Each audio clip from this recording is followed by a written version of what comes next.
We have more news now about the Spanish train crash, which killed 79 people.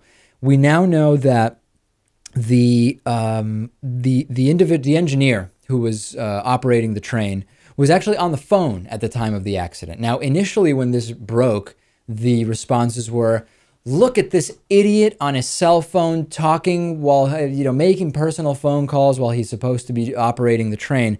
Turns out that's not at all what happened. It turns out that he was on the phone with a colleague. He appeared to be, from what is audible on the phone call, talking to the colleague about a work-related document, and it appears that they were actually planning what route he would take in approaching the final destination of the train. He realized too late that he hadn't reduced his speed enough, hit the brakes. It was too late.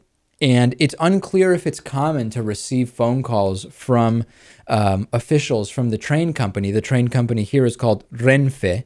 And we just don't know that at this point, whether it's a normal thing that engineers, when they're approaching their final destination, they get a call from someone and they talk about what the path will be. Also worth noting that this automatic braking system had been installed on a lot of the track that was used for this trip that the train made. It had not been installed for the 3 miles just south of where the crash occurred. The brakes should have been applied 2.5 miles before the curve. So obviously, Lewis, we know that had that system been in place in those final 3 miles, this entire thing would have been avoided.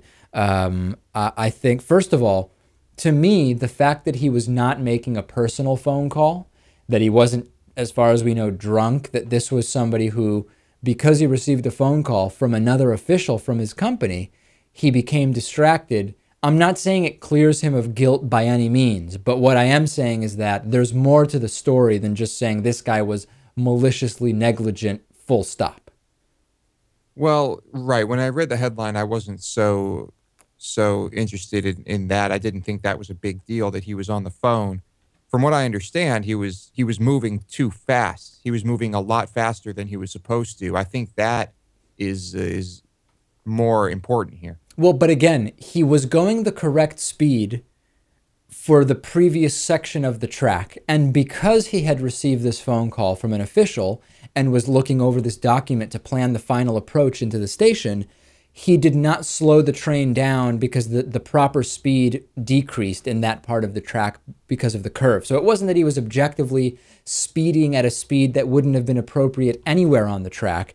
He missed the point at which you have to reduce the speed. And I'm not saying one way or another. I'm just saying we have to look at how much of a factor was this phone call? How common are these phone calls? What are the circumstances of this phone call from the train official in leading to him missing the slowdown point? This definitely says to me that we need more information, if nothing else.